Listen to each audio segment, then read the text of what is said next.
Harry Potter et les méthodes de la rationalité, chapitre 39. Faire semblant d'être sage. Siffle, tic, bzzt, ding, glorp, pop, splooch, cling, poète, pouf, vring, bloup, bip, crac, wouch, pft, vrr.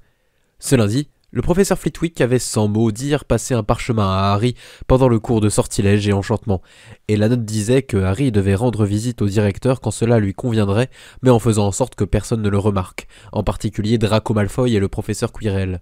Son mot de passe à usage unique pour la gargouille était « au siffrage chochotte ». La note avait été accompagnée d'un dessin à l'encre remarquablement bien réalisé qui représentait le professeur Flitwick le regardant d'un air sévère avec des yeux qui clignaient parfois, et en bas de la note, soulignée 3 fois, se trouvait la phrase « Ne t'attire pas d'ennui ». Et Harry avait donc fini son cours de métamorphose, puis il avait étudié avec Hermione, dîné, parlé à ses lieutenants, et enfin, quand l'horloge avait sonné 9 heures, il s'était rendu invisible, était revenu à 18 heures et s'était péniblement traîné jusqu'à la gargouille, jusqu'aux escaliers en spirale, jusqu'à la porte de bois, jusqu'à la pièce pleine de petites choses délicates, jusqu'à la silhouette à barbe d'argent du directeur. Cette fois, Dumbledore semblait être assez sérieux, son sourire habituel était absent, et il était habillé d'un pyjama d'un violet plus sombre et plus sobre qu'à l'ordinaire. « Merci d'être venu, Harry, » dit le directeur. Le vieux sorcier se leva de son trône et commença à lentement marcher à travers la pièce et entre les étranges appareils. « Tout d'abord, as-tu les notes de ta rencontre d'hier avec Lucius Malfoy ?»« Notes ?» laissa échapper Harry. « Tu en as certainement pris note, » dit le vieux sorcier, et il laissa sa voix en suspens. Harry se sentit plutôt gêné. « Oui, si vous passiez tant bien que mal au travers d'une conversation mystérieuse pleine de sous-entendus significatifs que vous ne compreniez pas, il était bougrement évident qu'il fallait immédiatement l'écrire, avant que le souvenir ne s'efface afin de pouvoir essayer de comprendre plus tard. « Très bien, » dit le directeur. « De mémoire alors ?» Honteux, Harry récita du mieux qu'il pouvait, et il en était presque arrivé à la moitié lorsqu'il se rendit compte que ce n'était pas très intelligent d'aller tout raconter à un directeur qui était peut-être fou, du moins pas sans y penser avant. Mais après tout, Lucius était clairement un méchant et l'ennemi de Dumbledore, donc c'était probablement une bonne idée de tout lui dire. Et Harry avait déjà commencé à parler et maintenant il était trop tard pour essayer de faire des calculs. Harry conclut son compte-rendu en toute franchise. Le visage de Dumbledore était devenu de plus en plus lointain au fur et à mesure du discours de Harry, et à la fin on pouvait voir quelque chose d'antique sur son visage, comme une gravité dans l'air. « Bien, » dit Dumbledore, « je suggère alors que tu prennes grand soin de t'assurer qu'il n'arrive aucun malheur à l'héritier Malfoy, et j'en ferai de même. » Le directeur fronçait les sourcils, ses doigts battaient silencieusement sur la surface d'une plaque noire comme de l'encre où était inscrit le mot « Leliel ». « Et je pense qu'il serait extrêmement sage que tu évites dorénavant toute interaction avec Lord Malfoy. » « Avez-vous intercepté des chouettes qui m'étaient adressées ?» dit Harry. Le directeur regarda Harry pendant un long moment, puis il hocha la tête avec réticence. Pour une raison qu'il ignorait, Harry ne se sentit pas aussi outragé qu'il aurait dû l'être. Peut-être était-ce simplement qu'il lui était très facile de comprendre le directeur à cet instant précis.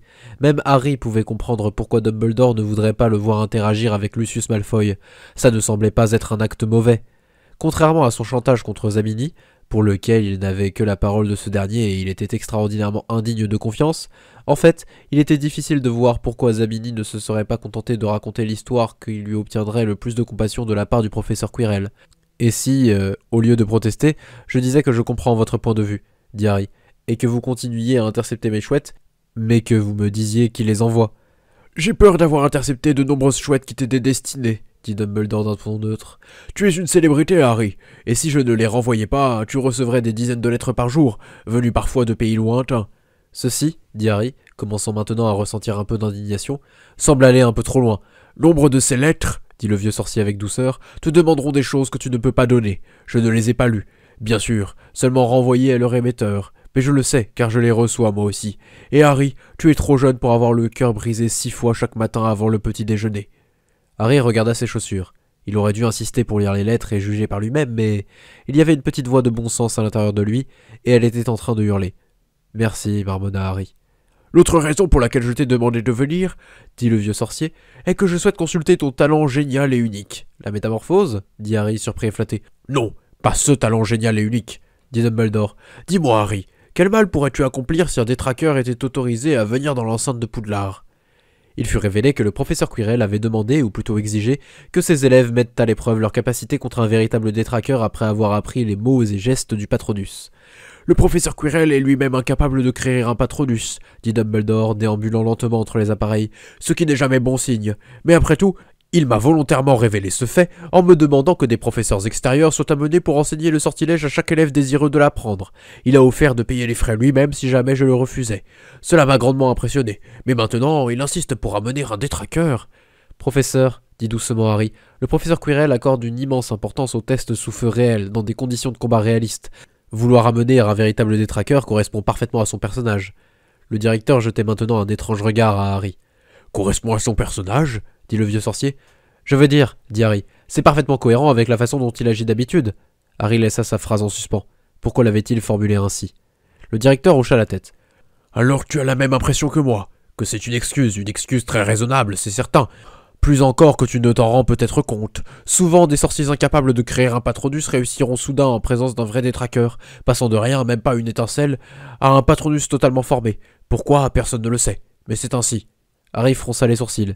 Alors je ne vois pas vraiment pourquoi vous soupçonnez... Le directeur ouvrit les mains comme pour exprimer son impuissance. Harry, le professeur de défense m'a demandé de faire passer la plus ténébreuse de toutes les créatures entre les portes de Poudlard. Je dois être suspicieux. Il soupira. Et pourtant le détraqueur sera gardé, prisonnier d'une énorme cage. Je serai moi-même présent pour l'observer à tout moment. Je ne peux pas imaginer ce qu'on pourrait faire de mal, mais peut-être suis-je incapable de le voir, et c'est pourquoi je te le demande. Harry fixa le directeur, la bouche ouverte. Il était tellement surpris qu'il ne pouvait même pas se sentir flatté. Moi? Dit Harry. Oui, dit Dumbledore, souriant légèrement. Je fais de mon mieux pour anticiper sur les actes de mes ennemis, pour comprendre leur esprit tordu et prédire leurs maléfiques pensées, mais je n'aurais jamais pensé à aiguiser les os d'une poufsouffle pour en faire des armes. Harry allait-il jamais réussir à faire oublier ça? Directeur, dit Harry d'un ton usé, je sais que ce n'est pas rassurant à entendre, mais très sérieusement, je ne suis pas maléfique, je suis juste très créatif. Je n'ai pas dit que tu étais maléfique, dit Dumbledore avec sérieux.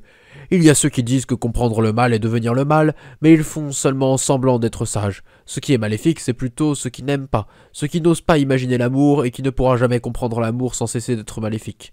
Et je te soupçonne de pouvoir t'imaginer dans l'esprit de sorcier ténébreux mieux que je ne l'ai jamais fait, et ce tout en continuant de savoir ce qu'est l'amour. Donc, Harry, le regard du directeur s'était intensifié, si tu étais à la place du professeur Quirrell, quel méfait pourrais-tu accomplir après m'avoir roulé pour que j'autorise la présence d'un détraqueur dans l'enceinte de Poudlard? Attendez un instant, dit Harry, et vaguement étourdi, il parvint jusqu'à la chaise située en face au bureau du directeur, et s'assit. Cette fois, c'était une chaise large et confortable, pas un tabouret de bois, et Harry pouvait se sentir être enveloppé à mesure qu'il s'y enfonçait. Dumbledore lui demandait de déjouer les manigances du professeur Quirrell. Remarque 1.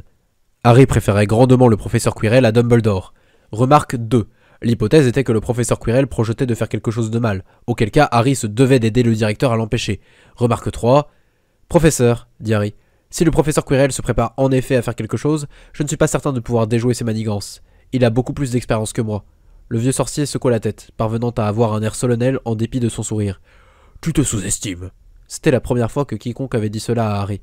Je me souviens, continua le vieux sorcier, d'un jeune homme dans ce bureau, froid et avec le plein contrôle de lui-même, alors qu'il faisait face au directeur de la maison Serpentard, faisant chanter son directeur pour protéger ses camarades de classe. Et je crois que ce jeune homme est plus rusé que le professeur Quirrell, plus rusé que Lucius Malfoy, qu'il deviendra l'égal de Voldemort lui-même. C'est lui que je souhaite consulter. Harry réprima le frisson qui avait parcouru son échine à l'écoute du nom et fronça les sourcils d'un air pensif, à l'attention du directeur. Que sait-il exactement? Le directeur avait vu Harry aux prises avec son mystérieux côté obscur, lorsqu'il y avait été plus profondément enfoui que jamais. Harry se souvenait encore de ce que ça avait été de regarder, invisible et remonté dans le temps, son lui passé faire face au Serpentard plus âgé. Le garçon avec une cicatrice sur le front qui ne se comportait pas comme les autres. Bien sûr que le directeur aurait remarqué qu'il y avait quelque chose d'étrange avec le garçon dans son bureau, et Dumbledore en avait conclu que son héros de compagnie avait la ruse nécessaire pour rivaliser avec l'ennemi auquel il était prédestiné, le Seigneur des Ténèbres. Ce qui n'était pas en demander beaucoup étant donné que le Seigneur des Ténèbres avait mis une marque des ténèbres clairement visible sur le bras gauche de tous ses serviteurs et qu'il avait massacré la totalité du monastère où l'on enseignait l'art martial qu'il avait souhaité apprendre. Assez rusé pour rivaliser avec le professeur Quirrell serait un problème d'un tout autre ordre.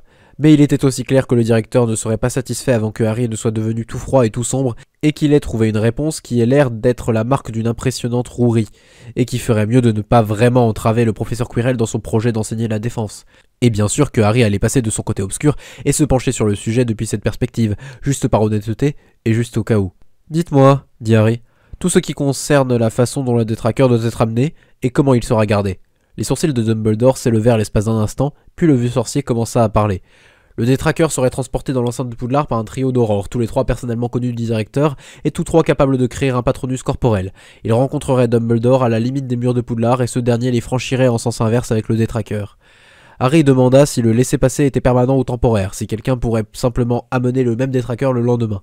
Le laissez-passer était temporaire, répondit Dumbledore avec un hochement de tête approbateur, et l'explication continua.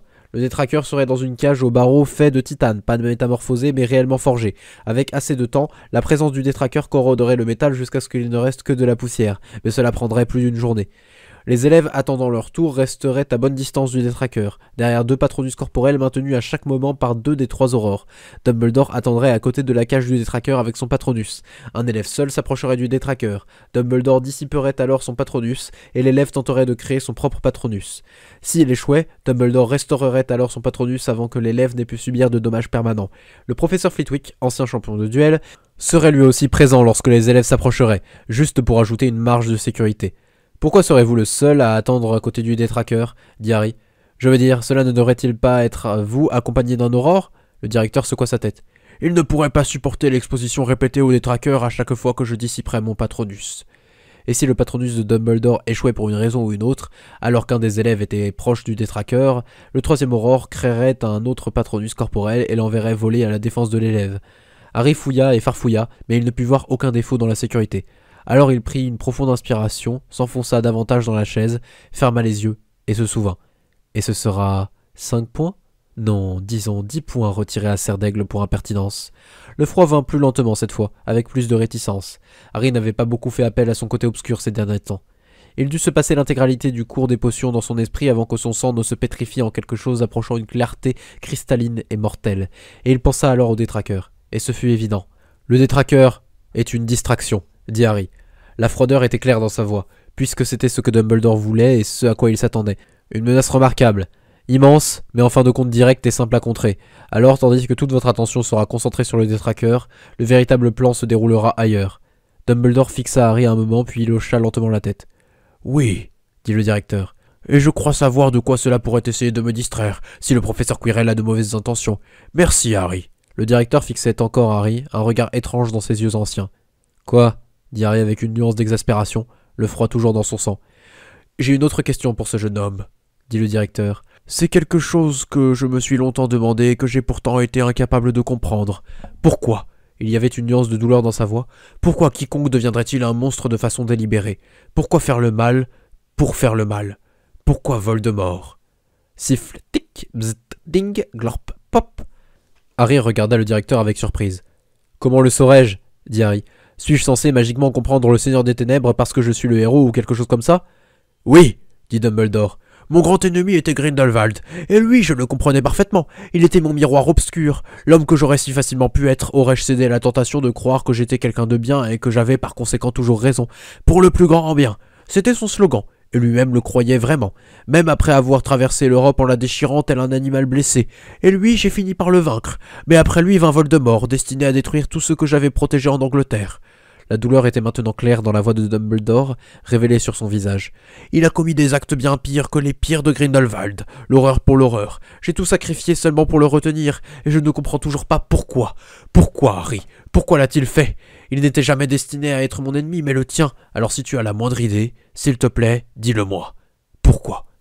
Harry regarda ses mains.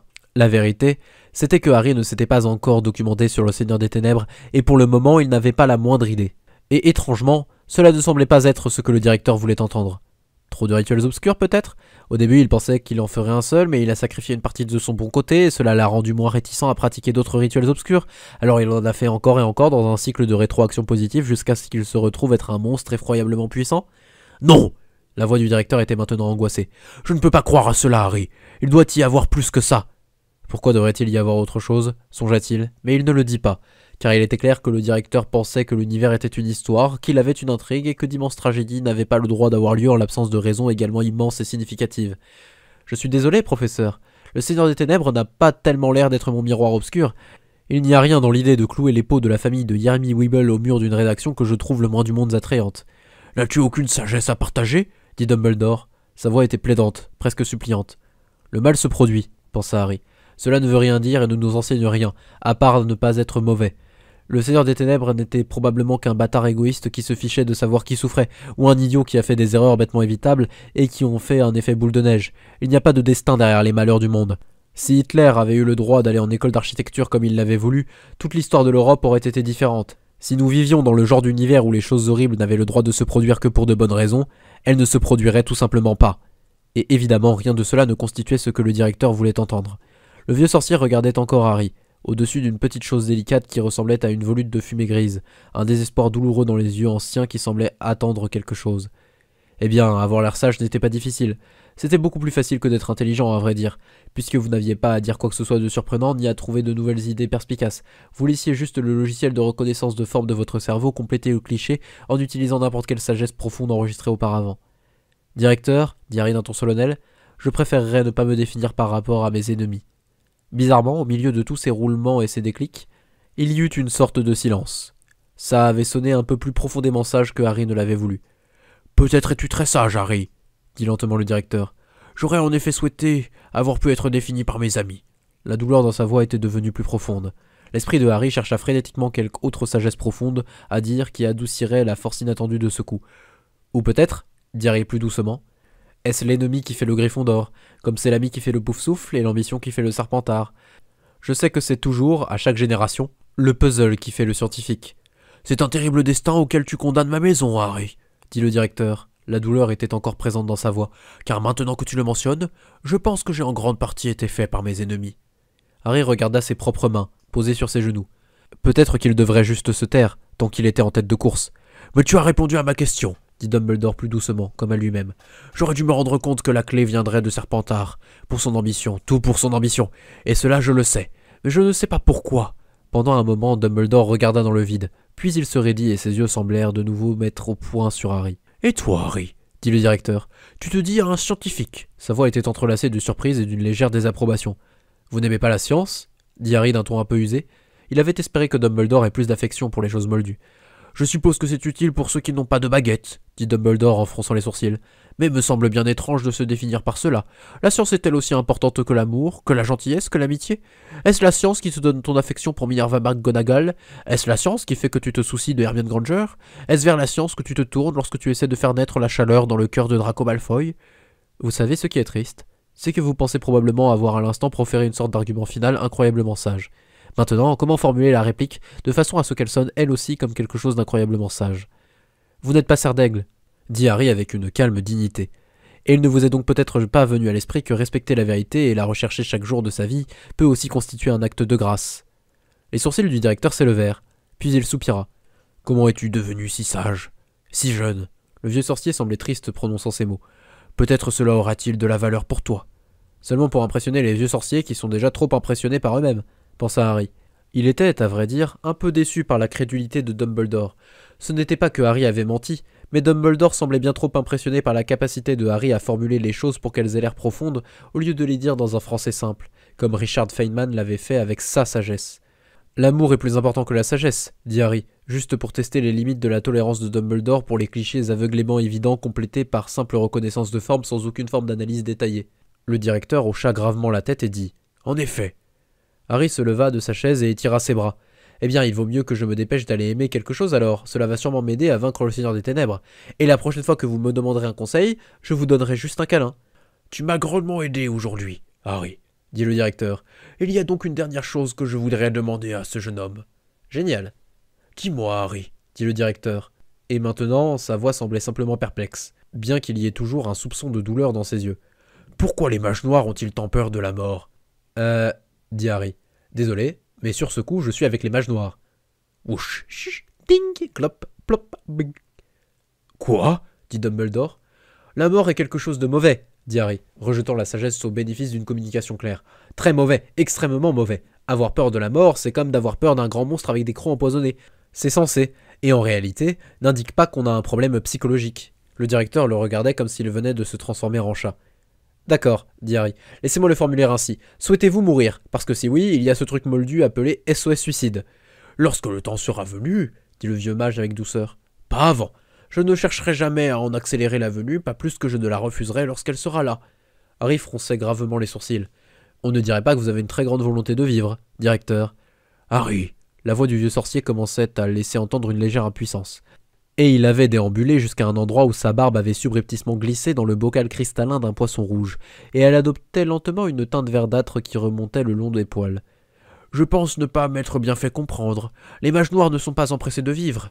Ils craignent la mort. Ils ne s'élèvent pas vers la lumière du soleil, mais fuient la nuit qui s'approche vers des cavernes de leur fabrication, infiniment plus sombres, sans lune ni étoile. Ce n'est pas la vie qu'ils désirent, mais l'immortalité. Ils sont tellement désireux de l'obtenir qu'ils sacrifieraient jusqu'à leur âme même. Veux-tu vivre pour toujours, Harry?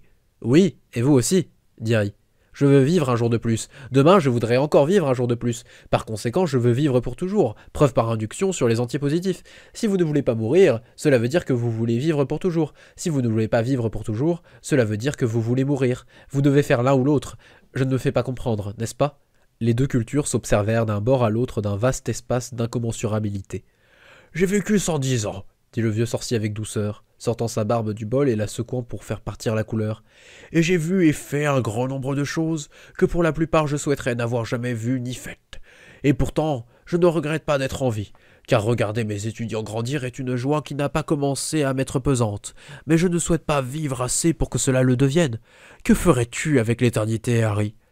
Harry prit une profonde inspiration. Rencontrer toutes les personnes intéressantes de la Terre, lire tous les livres et ensuite écrire quelque chose d'encore meilleur, célébrer le 10e anniversaire de mon premier petit enfant sur la Lune, célébrer le 100e anniversaire de mon premier petit enfant vers les anneaux de Saturne, apprendre les règles profondes et finales de la nature, comprendre la nature de la conscience, découvrir pourquoi la réalité existe en premier lieu, visiter d'autres étoiles, découvrir des aliens, créer des aliens, avoir un rendez-vous avec tout le monde pour une fête de l'autre côté de la Voie lactée une fois que nous aurons entièrement exploré, retrouver tous ceux nés sur l'ancienne Terre pour ensuite voir le soleil finalement s'éteindre. Et je m'inquiéterais de trouver un moyen d'échapper à cet univers avant qu'il ne se vide de négantropie, mais j'ai beaucoup plus d'espoir maintenant que j'ai découvert que les soi-disant lois de la physique ne sont que des indications optionnelles. Je n'ai pas compris grand-chose de tout cela, dit Dumbledore. Mais il me faut demander si ce sont des choses que tu désires désespérément, ou si tu ne les imagines que pour t'imaginer ne pas être un jour fatigué, dans ta fuite permanente de la mort. La vie n'est pas une liste finie de choses que l'on coche avant d'avoir le droit de mourir, dit Harry avec fermeté. C'est la vie, on continue juste de la vivre. Si je ne fais pas ces choses, ce ne sera parce que j'aurai trouvé quelque chose de mieux. Dumbledore soupira, ses doigts martelèrent une horloge. Alors qu'il la touchait, les chiffres se changèrent en une écriture indéchiffrable et les aiguilles apparurent brièvement à d'autres emplacements. Au cas peu probable où je serais autorisé à tarder jusqu'à 150 ans, dit le vieux sorcier, je ne pense pas que cela me gênerait. Mais 200 ans, ce serait vraiment abuser des bonnes choses. Ouais, eh bien, dit Harry, sa voix un peu asséchée lorsqu'il songea à son père et à sa mère et à leur espérance de vie, si Harry n'y faisait rien. Je soupçonne, professeur, que si vous étiez venu d'une culture où les gens étaient habitués à vivre jusqu'à 400 ans, alors mourir à 200 vous semblerait tout autant tragiquement prématuré que de mourir à, disons, 80. La voix de Harry se durcit sur ce dernier mot. Peut-être, dit paisiblement le vieux sorcier. Je ne souhaiterais pas mourir avant mes amis, ni vivre après qu'ils soient tous partis. Les temps les plus difficiles sont quand ceux qu'on aimait le plus sont déjà partis, et que d'autres vivent pourtant, pour le bien desquels il faut rester. Les yeux de Dumbledore étaient braqués sur Harry, et s'emplissaient de tristesse. Ne me pleure pas trop, Harry, lorsque mon heure viendra. Je serai avec ceux qui m'ont longtemps manqué en direction de notre grande aventure à venir. Oh, dit Harry, frappé d'un éclair de compréhension soudaine. Vous croyez à un au-delà? J'avais l'impression que les sorciers n'avaient pas de religion. Pouet, pouf, clong. Comment peux-tu ne pas y croire? Dit le directeur, l'air complètement sidéré. Harry, tu es un sorcier. Tu as vu des fantômes. Des fantômes, dit Harry d'une voix sans timbre. Vous voulez dire ces choses comme les portraits, des mémoires enregistrées et des comportements sans conscience ni vie, accidentellement imprimés dans le matériel environnant par les éclats de magie qui accompagnent la mort violente d'un sorcier. J'ai entendu cette théorie, dit le directeur, sa voix devenant plus coupante. Répétée par des sorciers qui confondent le cynisme et la sagesse, qui pensent que rabaisser les autres permet de s'élever soi-même. C'est l'une des idées les plus sottes que j'ai entendues en 110 ans. Oui, les fantômes n'apprennent pas et n'évoluent pas, parce que ce n'est pas à ce monde qu'ils appartiennent. Les âmes sont censées continuer, il n'y a plus de vie pour eux ici. Et hormis les fantômes, qu'en est-il du voile et de la pierre de résurrection? Très bien, dit Harry, essayant de maintenir une voix calme. J'écouterai toutes les preuves, parce que c'est ce que les scientifiques font, mais d'abord, professeur, laissez-moi vous raconter une petite histoire. La voix de Harry tremblait. Vous savez, lorsque je suis venu ici, lorsque je suis descendu du train arrivé de King's Cross, je ne parle pas d'hier, mais de septembre dernier, lorsque je suis descendu du train à ce moment-là, professeur, je n'avais jamais vu un fantôme, je ne m'attendais pas à voir des fantômes. Alors lorsque je les ai vus, professeur, j'ai fait quelque chose de vraiment bête. J'ai tiré des conclusions hâtives. J'ai pensé qu'il y avait un au-delà. J'ai pensé que personne n'était jamais vraiment mort. J'ai pensé que tous ceux que l'espèce humaine avait jamais perdus étaient en fait en bonne santé. J'ai pensé que les mages pouvaient parler à ceux qui avaient disparu, qu'il suffisait d'un bon sort pour les invoquer, que les sorciers pouvaient faire ça. J'ai pensé que je pourrais rencontrer mes parents qui étaient morts pour moi, et leur dire que j'étais au courant de leur sacrifice et que je commencerais à les épeler papa et maman. Harry, murmura Dumbledore. De l'eau étincela dans les yeux du vieux sorcier. Il s'approcha d'un pas. Et alors, cracha Harry, la furie entrant pleinement dans sa voix, la rage froide envers l'univers parce qu'il était ainsi, et envers lui-même parce qu'il avait été aussi stupide.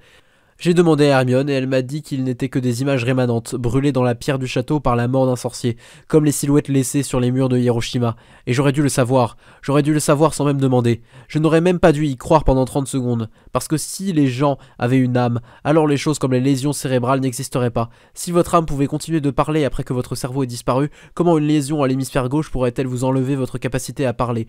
Et le professeur McGonagall, lorsqu'elle m'a raconté comment mes parents étaient morts, elle ne s'était pas comportée comme s'ils étaient juste partis pour un long voyage vers un autre pays, comme s'ils avaient juste émigré en Australie à l'époque des bateaux à voile, ce qui est exactement la façon dont les gens se comporteraient s'ils savaient vraiment que la mort consistait juste à aller ailleurs, s'ils avaient des preuves concrètes de l'existence d'un au-delà, au lieu de s'inventer des choses pour se consoler. Ça changerait tout, ça n'aurait pas d'importance que tout le monde ait perdu quelqu'un pendant la guerre, ce serait un peu triste mais pas horrible, et j'avais déjà vu que les gens dans le monde magique ne se comportaient pas comme ça, alors j'aurais dû le savoir, et c'est à ce moment-là que j'ai su que mes parents étaient vraiment morts et partis pour toujours, et qu'il ne restait rien d'eux, et que je n'aurais jamais la possibilité de les rencontrer, et les autres enfants pensaient que je pleurais parce que j'avais peur des fantômes.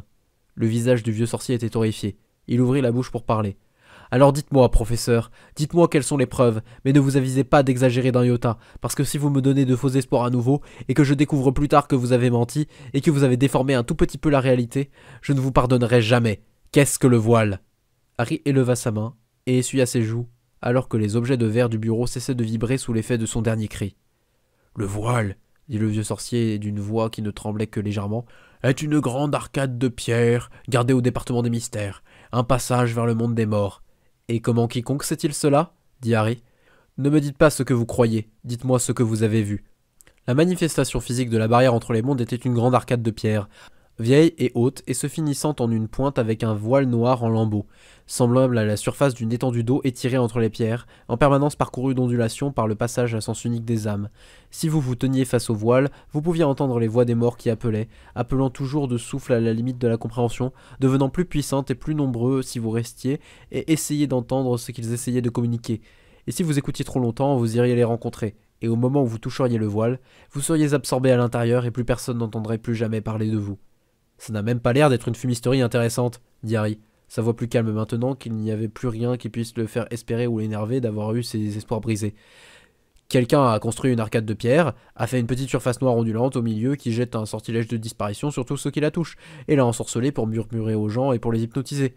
Harry, dit le directeur, commençant à avoir l'air assez inquiet, je peux te dire la vérité, mais si tu refuses de l'entendre, pas intéressant non plus.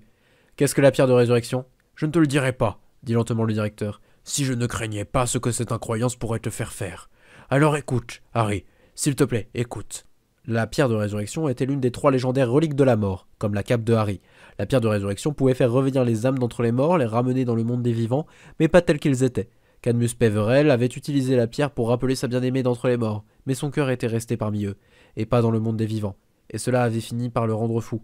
Alors il s'était tué pour être de nouveau à ses côtés. Harry leva la main avec politesse. « Oui ?» dit le directeur avec réticence. Le test évident pour voir si la pierre de résurrection rappelle vraiment les morts ou ne projette qu'une image venue de l'esprit de l'utilisateur est de poser une question dont vous ne connaissez pas les réponses, mais que la personne morte connaîtrait et qui pourrait être vérifiée avec certitude dans notre monde. Par exemple, rappeler... Puis Harry s'interrompit, parce que cette fois, il était parvenu à penser avec un temps d'avance sur sa langue, assez vite pour ne pas dire le premier nom et le premier test qui lui soit venu à l'esprit. Votre femme décédée, et lui demander où elle a laissé sa boucle d'oreille perdue, ou quelque chose comme ça, conclut Harry. Quelqu'un a-t-il fait le moindre test qui ressemble à ceci? La pierre de résurrection est perdue depuis des siècles, Harry, dit doucement le directeur. Harry haussa les épaules. Eh bien, je suis un scientifique et je suis toujours prêt à être convaincu. Si vous croyez vraiment que la pierre de résurrection rappelle les morts, alors vous devez croire qu'un test comme celui-ci réussirait. Non? Donc savez-vous quoi que ce soit au sujet de son emplacement? J'ai déjà reçu une relique de la mort en des circonstances hautement mystérieuses. Et, eh bien, nous savons tous deux comment le rythme du monde fonctionne en ce qui concerne ce genre de choses. Dumbledore fixa Harry. Harry le regarda calmement en retour. Le vieux sorcier se passa une main sur le front et marmonna. « C'est de la folie !» Sans savoir comment, Harry parvint à s'empêcher de rire. Et Dumbledore dit à Harry de sortir la cape d'invisibilité de sa bourse. Sous les ordres du directeur, Harry regarda la face intérieure de la capuche jusqu'à ce qu'il le voie faiblement dessiné sur les mailles argentées d'un cramoisi passé semblable au sang séché, le symbole des reliques de la mort. Un triangle avec un cercle dessiné à l'intérieur et une ligne les divisant tous deux. « Merci, dit poliment Harry. Je m'assurerai de garder l'œil ouvert pour une pierre ainsi marquée. Avez-vous d'autres preuves ?» Dumbledore semblait être en proie à une lutte intérieure. « Harry, dit le vieux sorcier et sa voix s'éleva, c'est une route dangereuse que tu empruntes et je ne suis pas certain qu'il soit bon que je dise ce que je m'apprête à dire, mais je dois te tirer de ce chemin. Harry, comment Voldemort aurait-il pu survivre à la mort de son corps s'il n'avait pas eu une âme ?» Et c'est là que Harry se rendit compte qu'il y avait exactement une personne qui avait initialement dit au professeur McGonagall que le Seigneur des Ténèbres était encore en vie, et c'était le directeur fou de l'asile qu'on appelait leur école, le directeur fou qui pensait que le monde fonctionnait à base de clichés. « Bonne question, » dit Harry, après un peu de débat interne sur la façon de procéder. Peut-être a-t-il trouvé une façon de dupliquer le pouvoir de la pierre de résurrection, seulement il l'a chargé à l'avance avec une copie complète de l'état de son cerveau, ou quelque chose comme ça. Harry était soudain bien peu sûr d'être en train d'essayer de trouver une explication à quelque chose qui avait réellement eu lieu. En fait, pourriez-vous juste me dire tout ce que vous savez sur la façon dont le Seigneur des Ténèbres a survécu et sur ce qu'il faudrait faire pour le tuer? Si encore il est plus réel que des gros titres du chicaneur. « Tu ne me trompes pas, Harry !» dit le vieux sorcier. Son visage avait maintenant l'air ancien et ridé par autre chose que des années. « Je sais la vraie raison pour laquelle tu poses cette question. Non, je ne lis pas dans ton esprit. Je n'ai pas à le faire, ton hésitation te trahit. Tu recherches le secret de l'immortalité du Seigneur des Ténèbres afin de l'utiliser pour toi-même. »« Faux. Je veux le secret de l'immortalité du Seigneur des Ténèbres afin de l'utiliser pour tout le monde. » Tic, crac, zut. Albus Percival Wulfric Brian Dumbledore était immobile et fixait Harry, la bouche grande ouverte, l'air hébété. Harry se décerna un point pour lundi, puisqu'il était parvenu à complètement déboussoler quelqu'un avant la fin de la journée. « Et au cas où ça n'aurait pas été clair, dit Harry, quand je dis tout le monde, je veux dire tous les moldus aussi, pas seulement les sorciers. »« Non !» dit le vieux sorcier, secouant sa tête. Sa voix s'éleva. « Non, non, non, c'est de la folie !»« Ha ha ha !» dit Harry. Le visage du vieux sorcier était contracté sous l'effet de l'inquiétude et de la colère. Voldemort a volé le livre où il a glané son secret. Il n'était pas là lorsque je suis allé le chercher. Mais ce que j'en sais, et ce que je vais t'en dire, c'est que son immortalité est née d'un rituel noir et terrible, plus noir que le noir absolu. Et c'est Mimi Géniarde, pauvre douce Mimi, qui est morte pour cela. Son immortalité a demandé un sacrifice. Elle a demandé un meurtre. Eh bien, évidemment que je ne vais pas populariser une méthode pour atteindre l'immortalité qui requiert que l'on tue des gens. Ce serait complètement contre-productif. Il y eut une pause étonnée. Lentement, le visage du vieux sorcier sortit de sa colère et se détendit. Mais l'inquiétude était toujours présente. « Tu n'utiliserais aucun rituel qui requiert un sacrifice humain. »« Je ne sais pas pour qui vous me prenez, professeur, » dit froidement Harry, sa propre colère montante. « Mais n'oublions pas que c'est moi qui souhaite que les gens vivent, celui qui veut sauver tout le monde. C'est vous qui pensez que la mort est géniale et que tout le monde devrait mourir. »« Je suis perdu, Harry, » dit le vieux sorcier. Ses pieds commencèrent de nouveau à parcourir l'étrange bureau. « Je ne sais que dire. » Il ramassa une sphère de cristal qui semblait contenir une main entourée de flammes et l'observa d'un air triste. « Seulement que je suis bien mécompris. Je ne veux pas que tout le monde meure, Harry. »« Vous ne voulez juste pas que tout le monde soit immortel, » dit Harry avec une grande ironie dans sa voix. Il semblait que les tautologies logiques élémentaires, que pour tout X meurt X égale n'existe pas, X ne meurt pas X, étaient au-delà des capacités de raisonnement du sorcier le plus puissant du monde. Le vieux sorcier hocha la tête. « J'ai moins peur qu'avant. Mais je suis toujours grandement inquiet pour toi, Harry, dit-il doucement. Sa main, légèrement flétrie par le temps mais toujours forte, replaça fermement la sphère de cristal sur son socle. Car la peur de la mort est une chose amère, une maladie de l'âme qui tord et déforme les gens. Voldemort n'est pas le seul mage noir à avoir parcouru cette route désolée, même si je crains qu'il ne soit allé plus loin que quiconque avant lui. Et vous pensez que vous n'avez pas peur de la mort, dit Harry, n'essayant même pas de masquer l'incrédulité présente dans sa voix. Le visage du vieux sorcier était paisible. Je ne suis pas parfait, Harry. Mais je pense avoir accepté ma mort comme une partie de mon être. « Oh, oh, dit Harry. Vous voyez, il y a cette petite chose nommée dissonance cognitive, ou en français plus simple, le dépit. Si on frappait les gens sur la tête avec des matraques une fois par mois et que personne ne pouvait rien y faire, il y aurait bientôt toutes sortes de philosophies, prétendant être sages, comme vous le dites, qui trouveraient toutes sortes d'incroyables avantages à être frappés sur la tête par une matraque une fois par mois. Par exemple, ça vous rend plus fort, ou ça vous rend plus heureux les jours où on vous ne frappe pas avec une matraque. Mais si vous alliez voir quelqu'un qui ne se faisait pas frapper et que vous lui demandiez s'il voulait commencer en échange de ces incroyables avantages, il dirait non. Et si vous ne deviez pas mourir, si vous veniez d'un endroit où personne n'avait jamais entendu parler de la mort, et si je vous suggérais que ce serait une idée incroyablement fantastique que les gens deviennent ridés et vieux et finissent par ne plus exister, alors vous me feriez tout de suite expédier à l'asile de fous. Alors pourquoi quiconque pourrait-il penser quelque chose d'aussi stupide que la mort est quelque chose de bien? Parce que vous en avez peur, parce que vous ne voulez pas vraiment mourir, et que cette pensée vous fait si mal que vous devez la rationaliser, que vous devez faire quelque chose pour atténuer la douleur, pour ne plus avoir à y penser. Non, Harry, dit le vieux sorcier. Son visage était paisible, sa main parcourait un bac d'eau éclairé qui émettait de petits carillons au passage de ses doigts. Même si je peux comprendre pourquoi tu le penses. Vous voulez comprendre le Seigneur des Ténèbres? Dit Harry, sa voix maintenant dure et sinistre. Alors regardez la partie de vous qui fuit non pas la mort mais la peur de la mort. La partie qui trouve cette peur si insupportable qu'elle étreindra la mort comme une amie et se rapprochera d'elle, qu'elle essaiera de ne faire qu'une avec la nuit afin de pouvoir se dire maîtresse de l'abysse. Vous avez pris l'un des mots les plus terribles et avez dit que c'était un bien. Avec seulement une légère torsion de cette partie de vous-même, vous tueriez des innocents et appelleriez ça de l'amitié. Si vous pouvez dire que la mort est meilleure que la vie, alors vous pouvez tordre votre compas moral pour qu'il se pointe n'importe où. Je pense, dit Dumbledore, éjectant quelques gouttes d'eau de sa main en la secouant au son de petites clochettes tintantes, que tu comprends très bien les mages noirs, sans en être encore un toi-même. C'était dit avec un parfait sérieux et sans accusation. Mais ta compréhension de moi est cruellement imparfaite, j'en ai peur. Le vieux sorcier souriait à présent, et il avait un rire sympathique dans sa voix. Harry essayait de ne pas devenir plus froid qu'il ne l'était déjà. D'une source inconnue jaillissait une étincelante furie de ressentiment qui se déversait dans son esprit contre la condescendance de Dumbledore et contre tout le rire que les sages vieux idiots avaient toujours utilisé en lieu et place d'un argument. C'est drôle, vous savez, je pensais que ce serait à ce point qu'il serait impossible de dialoguer avec Draco Malfoy, et au lieu de cela, dans son innocence enfantine, il a été 100 fois plus fort que vous. Un air d'incompréhension passa sur le visage du vieux sorcier. Que veux-tu dire ? Je veux dire, dit Harry, la voix mordante, que Draco prenait ses propres croyances au sérieux et considérait mes mots au lieu de simplement les jeter par la fenêtre en souriant avec une aimable supériorité. Vous êtes si vieux et sage que vous ne pouvez même pas remarquer ce que je dis. Pas comprendre. Remarquer. Je t'ai écouté, Harry, dit Dumbledore, l'air maintenant plus solennel. Mais écouter n'est pas toujours être d'accord. Désaccord mis à part, que crois-tu que je ne comprends pas? Que si vous croyez vraiment à un au-delà, vous iriez à Sainte-Mangouste et tueriez les parents de Neville, Alice et Franklin Dubas, pour qu'ils puissent passer à leur grande aventure à venir au lieu de les laisser s'éterniser ici, endommagés. Harry parvint à peine à s'empêcher de le dire à voix haute. Très bien, dit froidement Harry. Je répondrai alors à votre question initiale. Vous avez demandé pourquoi les mages noirs ont peur de la mort. Prétendez, professeur, que vous croyez vraiment aux âmes. Prétendez que chacun soit capable de vérifier l'existence des âmes à n'importe quel moment. Prétendez que personne ne pleure aux funérailles, parce qu'ils sauraient que ceux qu'ils aiment sont toujours en vie. Maintenant, pouvez-vous imaginer la destruction d'une âme, détruite en morceaux pour que rien n'en reste, pour vivre sa grande aventure à venir? Pouvez-vous imaginer la chose horrible que ce serait, le pire crime jamais commis dans l'histoire de l'univers, contre laquelle vous seriez prêt à tout pour empêcher que cela ne se produise, ne serait-ce qu'une seule fois, parce que c'est cela, la mort, l'annihilation d'une âme. Le vieux sorcier le regardait avec tristesse. « Je suppose que je comprends à présent, dit-il avec douceur. « Oh, dit Harry, comprenez quoi? »« Voldemort, dit le vieux sorcier. Je le comprends enfin. Parce que pour croire que le monde est réellement ainsi, il faut croire qu'il est dénué de justice, qu'il est parcouru de ténèbres jusqu'à son cœur. Je t'ai demandé pourquoi il est devenu un monstre et tu as pu me donner une raison. Et si je pouvais lui demander, je présume que sa réponse serait « Pourquoi pas ?» Ils se tinrent là, se fixant l'un l'autre, le vieux sorcier dans ses robes et le jeune garçon avec sa cicatrice en forme d'éclair sur son front. « Dis-moi, Harry, dit le vieux sorcier, vas-tu devenir un monstre ?»« Non, dit le garçon, une certitude d'acier dans sa voix. « Pourquoi pas ?» dit le vieux sorcier.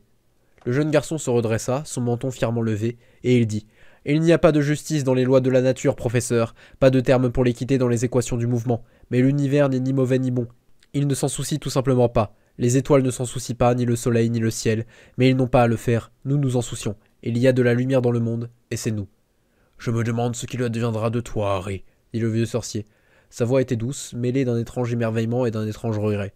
Assez pour me faire souhaiter de vivre pour le voir.